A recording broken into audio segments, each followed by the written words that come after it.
성도님 여러분 안녕하십니까? 오늘 하루도 기도와 말씀으로 승리하시는 귀한 하루 보내시기를 주님의 이름으로 축원드립니다.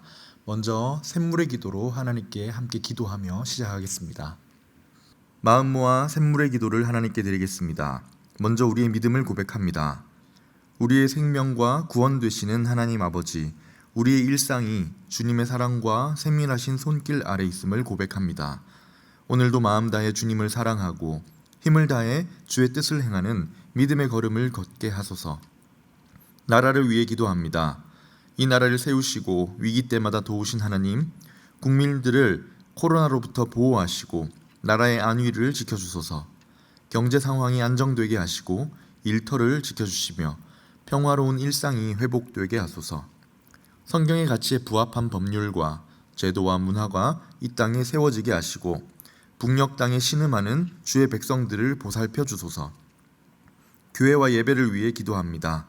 샘물교회가 교회다운 교회, 기도하는 교회가 되게 하소서. 진정한 예배자가 되게 하시고 하나님의 임재를 경험하며 치유와 회복, 헌신의 결단이 있는 예배가 되게 하소서. 모이는 예배에 힘을 내게 하시고 참석할 수 있는 여건을 허락하소서. 담임 목사님과 교역자들에게 성령의 능력과 지혜를 더하여 주소서. 다음 세대를 위해 기도합니다. 샘물의 자녀들이 하나님을 경외하는 믿음의 세대가 되게 하소서. 주일의 모임 가운데 건강과 안전을 지켜주소서. 주일학교와 청년들의 여러 행사가 지혜롭게 준비되어 유익한 신앙훈련이 되게 하소서. 청년들의 진로를 열어주시고 교회와 나라의 기둥 같은 일꾼들로 준비되게 하소서. 목장을 위해 기도합니다. 참 목자 되시는 주님, 샘물의 목장에 따뜻함과 기쁨이 넘치게 하시고 서로 무난하고 섬기는 영적인 가족이 되게 하소서. 목자들의 영육을 강건하게 하시고 모든 필요를 채워주시며 힘들고 지칠 때 주님의 위로가 함께 하소서. 사람을 남기는 목자와 목장이 되게 하시고 기도의 응답이 풍성하게 하소서. 선교와 선교사님을 위해 기도합니다. 선교의 주인이신 하나님, 코로나의 역경 속에도 복음의 확장이 지속되는 신비로운 역사를 허락하소서. 선교사님과 가족들을 지켜주시고 귀국한 선교사님들에게 안식과 회복을 주소서. 목장과 후원 선교사님의 긴밀한 나눔과 후원이 지속되게 하소서. 샘물 성도들을 위해 기도합니다. 샘물의 모든 가족들을 폭염에서 지켜주소서. 성도들의 필요를 따라 건강과 물질과 회복의 은혜를 주소서. 샘물교회를 찾은 새 가족들이 따뜻한 환대 속에 신앙의 뿌리를 잘 내리게 하소서. 해외에 있는 가족들, 군에 있는 자녀들도 지키고 보호해 주소서. 은혜로우신 예수님의 이름으로 기도합니다. 아멘.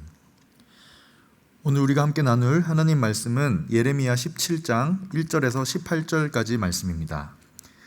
예레미야 17장 1절에서 18절 말씀을 함께 교독하겠습니다. 유다의 죄는 금강석 끝 철필로 기록되되 그들의 마음판과 그들의 제단 뿔에 새겨졌거늘 그들의 자녀가 높은 언덕 위 푸른 나무 곁에 있는 그 제단들과 아세라들을 생각하도다. 들에 있는 나의 산아, 내 온 영토의 죄로 말미암아 내가 내 재산과 내 모든 보물과 산당들로 노략을 당하게 하리니 내가 내게 준 내 기업에서 내 손을 뗄 것이며 또 내가 너로 하여금 너의 알지 못하는 땅에서 내 원수를 섬기게 하리니 이는 너희가 내 노를 맹렬하게 하여 영원히 타는 불을 일으켰음이니라. 여호와께서 이와 같이 말씀하시니라. 무릇 사람을 믿으며 육신으로 그의 힘을 삼고 마음이 여호와에게서 떠난 그 사람은 저주를 받을 것이라. 그는 사막의 떨기나무 같아서 좋은 일이 오는 것을 보지 못하고 광야 간조한 곳 건건한 땅 사람이 살지 않는 땅에 살리라. 그러나 무릇 여호와를 의지하며 여호와를 의뢰하는 그 사람은 복을 받을 것이라. 그는 물가에 심어진 나무가 그 뿌리를 강변에 뻗치고 더위가 올지라도 두려워하지 아니하며 그 잎이 청청하며 가무는 해에도 걱정이 없고 결실이 그치지 아니함 같으리라. 만물보다 거짓되고 심히 부패한 것은 마음이라. 누가 능히 이를 알리오마는 나 여호와는 심장을 살피며 폐부를 시험하고 각각 그의 행위와 그의 행실대로 보응하나니 불의로 치부하는 자는 자고새가 낳지 아니한 알을 품음 같아서 그의 중년에 그것이 떠나겠고 마침내 어리석은 자가 되리라. 영화로우신 보좌여, 시작부터 높이 계시며 우리의 성소이시며 이스라엘의 소망이신 여호와여, 무릇 주를 버리는 자는 다 수치를 당할 것이라. 무릇 여호와를 떠나는 자는 흙에 기록되오리니 이는 생수의 근원이신 여호와를 버림이니이다. 여호와여, 주는 나의 찬송이시오니 나를 고치소서. 그리하시면 내가 낫겠나이다. 나를 구원하소서. 그리하시면 내가 구원을 얻으리이다. 보라, 그들이 내게 이르기를 여호와의 말씀이 어디 있느냐, 이제 임하게 할지어다 하나이다.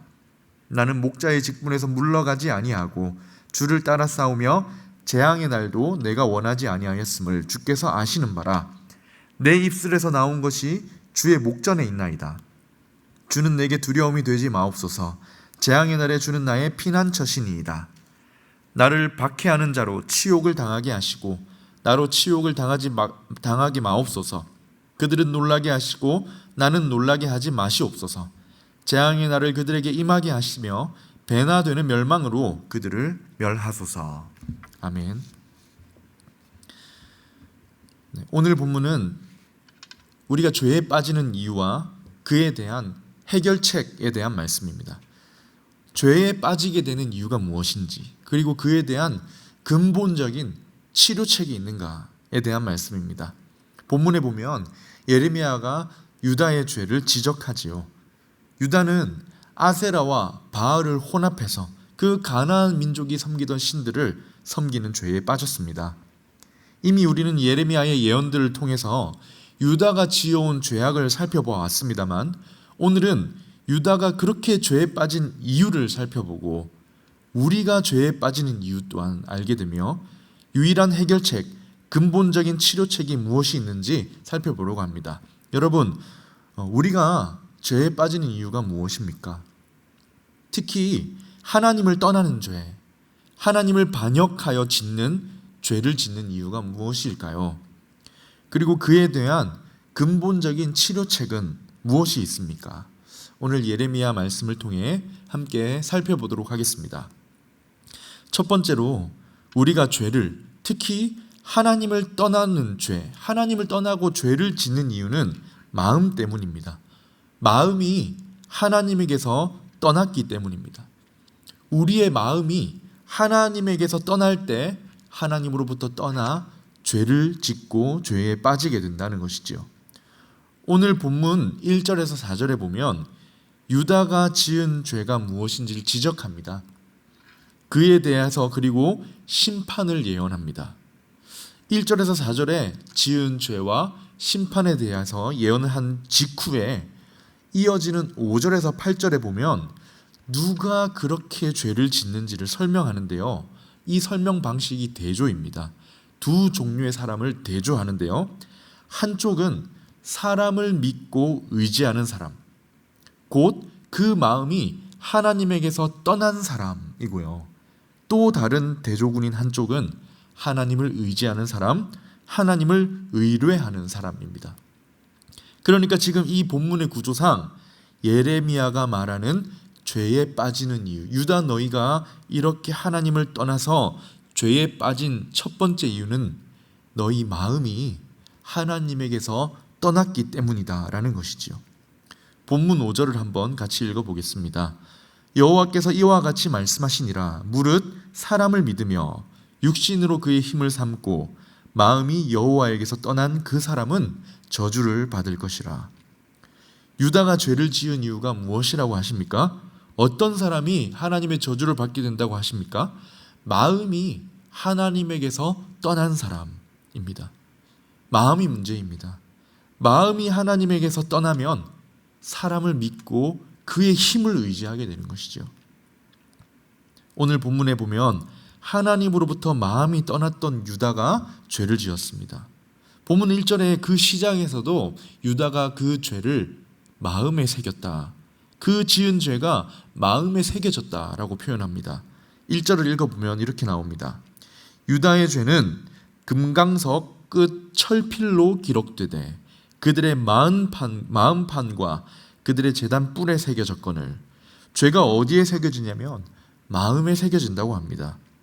그것도 한 번 새겨지면 지워지지 않도록 금강석 끝 철필로 기록된다고 합니다. 금강석 끝 철필은 돌에 글을 새겨서 아예 지워지지 않는 문장을 새길 때 사용된 것입니다. 지워지지 않도록 새겨졌다는 것이죠. 그 죄가 마음 깊이 새겨져 뿌리가 내려졌다는 그런 말입니다. 여러분, 하나님을 떠나서 죄에 빠지는 첫 번째 이유가 무엇입니까?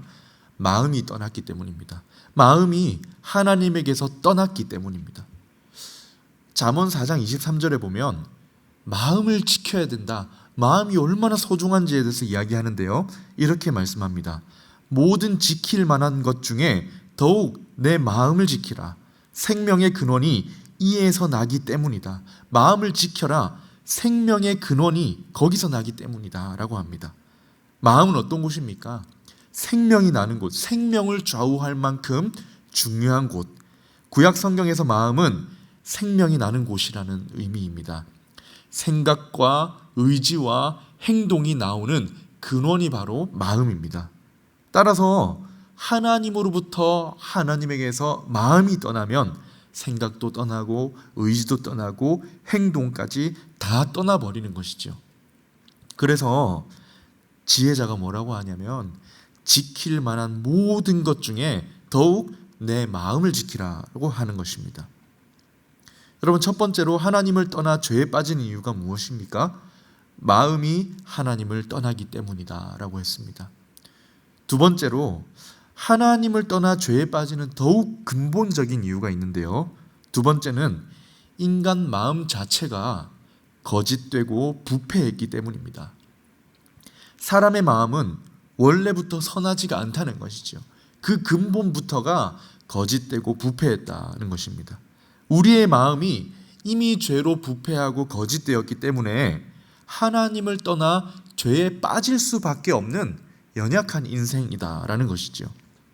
아까 말씀드렸지만 오늘 본문에 보면 1절에서 4절까지에 보면 유다의 죄를 지적하고 심판을 예언한 뒤에 5절에서 8절은 그 죄를 짓는 사람은 어떤 사람인지를 이 대조를 통해서 보여줬다고 했지요. 하나님에게서 마음이 떠난 자, 그리고 하나님을 의지하는 자, 이 두 사람을 대조했습니다. 그 말씀에 이어서 9절에서 하나님에게서 마음이 떠난 자와 하나님을 의지하는 자, 이 두 사람의 기준을 이야기하십니다. 자, 그 기준이 뭐냐면 마음이라고 하십니다. 9절을 한번 읽어보겠습니다. 만물보다 거짓되고 심히 부패한 것은 마음이라.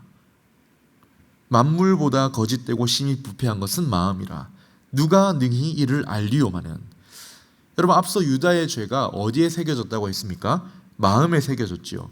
그런데 더 근본적으로 그렇게 된 이유는 마음은 이미 거짓되고 심히 부패해서 썩었기 때문이라는 것입니다.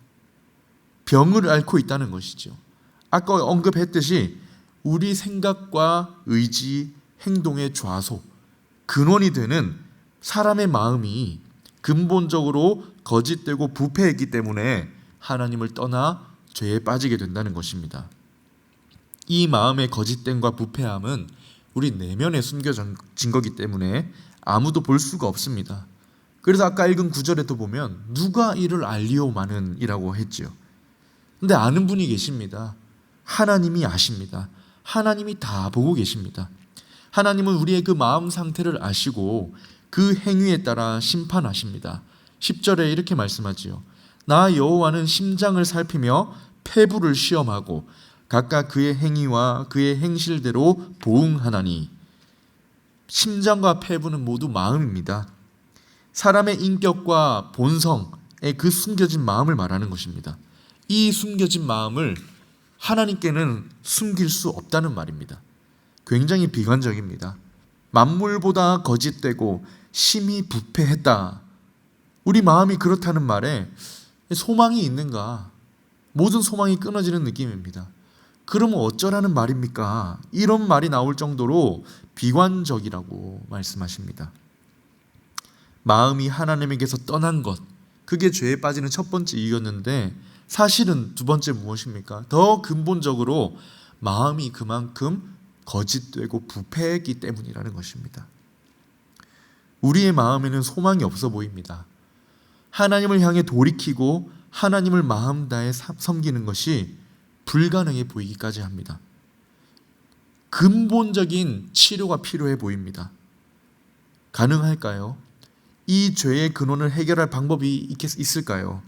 세 번째입니다. 세 번째는 해결책이 있다는 것입니다. 근본적인 치료책이 있습니다. 마음을 치료하는, 병을 앓고 부패해버린 그 마음을 치료하는 근본적인 치료책이 필요합니다. 무엇입니까? 하나님의 은혜입니다. 우리의 부패하고 썩은 마음을 고치시는 하나님의 은혜가 살아계십니다. 본문 14절에 이렇게 말씀합니다. 여호와여, 주는 나의 찬송이시오니 나를 고치소서. 그리하시면 내가 낫겠나이다. 나를 구원하소서. 그리하시면 내가 구원을 얻으리이다. 고치소서라는 단어는 히브리어로 라파입니다. 많이 들어보셨죠? 수리하다 하는 뜻입니다. 온전하게, 완전하게 만들다, 치료하다라는 의미입니다. 만물보다 거짓되고 심히 부패해버린 우리의 마음, 하나님에게서 떠나버릴 수밖에 없는 그 마음이 어떻게 하면 치료가 됩니까? 하나님이 고치시면 됩니다. 하나님의 은혜가 있으면 됩니다. 하나님의 은혜가 필요한 것이죠. 따라서 우리에게 하나님의 은혜가 필요합니다. 마음을 변화시켜 하나님을 제대로 섬기고 하나님을 잘 섬기는 하나님의 사람이 되기 위해서는 마음을 고치시는 하나님의 은혜가 필요합니다.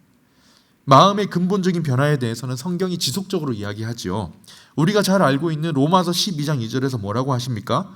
너희는 이 세대를 본받지 말고 오직 마음을 새롭게 함으로 변화를 받아라고 합니다. 마음이 새롭게 되고 그 근본적인 변화가 일어나야 하나님의 기뻐하시고 온전하신 뜻을 분별하게 된다는 것입니다. 오늘 우리가 17장, 예레미야 17장을 나누고 있는데요. 본문 뒤에 저기 예레미야 31장에 가면요. 33절에 그 근본적인 치료책이 어떤 구체적인 방법으로 나타나느냐에 대해 나옵니다. 하나님은 죄가 새겨진 우리 마음에 하나님의 법을 새겨주시는 것으로 그렇게 마음을 치료하십니다. 한번 읽어보겠습니다. 그러나 그날 후에 내가 이스라엘 집과 맺을 언약은 이러하니 곧 내가 나의 법을 그들의 속에 두며 그들의 마음에 기록하여 나는 그들의 하나님이 되고 그들은 내 백성이 될 것이라 여호와의 말씀이니라. 무엇입니까? 하나님의 법을 새겨주시는 겁니다. 이제 마음에 죄가 새겨지는 것이 아니라 하나님의 법을 마음에 새겨주신다는 거예요. 선지자 에스겔을 통해서도 하나님은 유다 백성들에게 이런 말씀을 하십니다. 36장 26절에 또 새 영을 너희 속에 두고 새 마음을 너희에게 주되 너희 육신에서 굳은 마음을 제거하고 부드러운 마음을 줄 것이며. 여러분, 하나님이 하시는 은혜가 무엇입니까? 역사하심이 무엇입니까? 새 마음을 주시는 겁니다. 굳어버린 마음, 죄가 새겨진 마음, 부패하고 거짓된 마음을 제거하고 새롭고 부드러운 마음을 주셔서 하나님을 섬기게 하시겠다는 것이죠. 여러분, 우리를 죄에 빠지게 하고 하나님을 떠나게 만드는, 사람을 의지하게 만드는 이유가 무엇이었습니까? 마음이었죠. 부패하고 거짓된 마음. 이 거짓된 마음을 치료하는 근본적인 치료책이 무엇입니까? 하나님이 은혜를 주셔야 합니다. 하나님께서 우리 마음에 굳은 마음, 부패한 마음을 제거하시고 부드럽고 새로운 마음을 주시고 그 마음에 하나님의 법을 새겨 주셔야 하는 것이죠. 여러분, 하나님은 지금 이 일을 하고 계십니다. 우리 안에 계신 성령님께서 우리의 마음을 부드럽고 새로운 마음으로 바꾸어 주십니다. 그리고 근본적인 치료책을 구하며 하나님의 은혜를 구하는 자에게 하나님이 역사하십니다. 마음을 새롭게 함으로 변화를 받아 하나님의 뜻을 분별하게 하십니다. 그리고 우리가 마음으로 하나님의 뜻에 순종할 수 있는 힘을 주시려고 하나님의 그 말씀의 법을 마음에 새겨주신다 하십니다. 말씀을 정리하겠습니다. 우리가 죄에 빠지는 근본적인 이유는 무엇입니까? 마음입니다. 마음이 하나님을 떠나는 이유, 거짓되고 부패한 마음이기 때문이라는 거지요. 그 누구도 이 마음을 자체적으로 해결할 힘이 없습니다. 그 누구도 마음을 씻어낼 재간이 없습니다. 어떻게 해야 합니까? 근본적인 치료책이 있지요. 하나님의 은혜를 구해야 합니다. 우리의 힘으로 마음을 새롭게 할 수가 없습니다. 우리 마음은 근원적으로 하나님을 향해 반역적이기 때문입니다. 그래서 우리는 구해야 합니다. 하나님, 우리 마음을 부드럽고 새롭게 바꾸어 주십시오. 그래서 우리 마음의 변화를 받아 하나님의 뜻을 분별하고 행할 수 있도록 도와주십시오 라고 기도해야 합니다. 아까 읽었던 그 대조 중에서 하나님을 의지하고 의뢰하는 사람이 되어야 합니다. 그에게 복이 있다고 하십니다. 본문 7절에서 8절을 한번 읽어보겠습니다. 그러나 무릇 여호와를 의지하여 여호와를 의뢰하는 그 사람은 복을 받을 것이라. 그는 물가에 심어진 나무가 그 뿌리를 강변에 뻗치고 더위가 올지라도 두려워하지 아니하며 그 잎이 청청하며 가무는 해에도 걱정이 없고 결실이 그치지 아니함 같으리라. 사랑하는 성도님 여러분, 마음을 지켜야 합니다. 오늘 우리 하나님의 은혜를 구합시다. 하나님 은혜 주셔서 우리 마음이 새롭게 되고 변화를 받아 하나님을 제대로 섬기고 따를 수 있는 힘을 얻을 수 있도록 기도했으면 좋겠습니다. 이렇게 기도하실 때 정말 마음을 새롭게 해주시고 하나님을 따를 수 있는 힘을 주시는 하나님의 능력과 힘을 얻으시기를 주님의 이름으로 축원드립니다. 이 시간 몇 가지 기도 제목을 나누겠습니다. 첫 번째로 말씀을 기억하며 기도하실 때 하나님, 우리에게 늘 새로운 마음을 주시고 부드러운 마음을 주셔서 하나님을 잘 섬길 수 있는 마음 부어주시옵소서라고 기도했으면 좋겠습니다. 두 번째로는 교회를 위해 기도하실 때 매주 드리는 예배 가운데 하나님의 임재를 충만하게 해주셔서 우리가 하나님 임재를 경험하는 예배가 되게 해주십시오. 또한 교육부서 예배가 진행되고 있는데 안전하게 은혜롭게 진행되도록 지켜주시기를 기도해 주시기 바랍니다. 세 번째로 나라를 위해서 기도해 주실 때 코로나가 속히 진정되어 우리 일상생활이 정상화될 수 있기를 기도해 주시고 나라가 하나님 은혜로 안정되며 자유와 평화가 지켜지도록 기도해 주시면 좋겠습니다. 그리고 개인적인 기도 제목을 가지고 기도하시고 자유롭게 기도하도록 하겠습니다.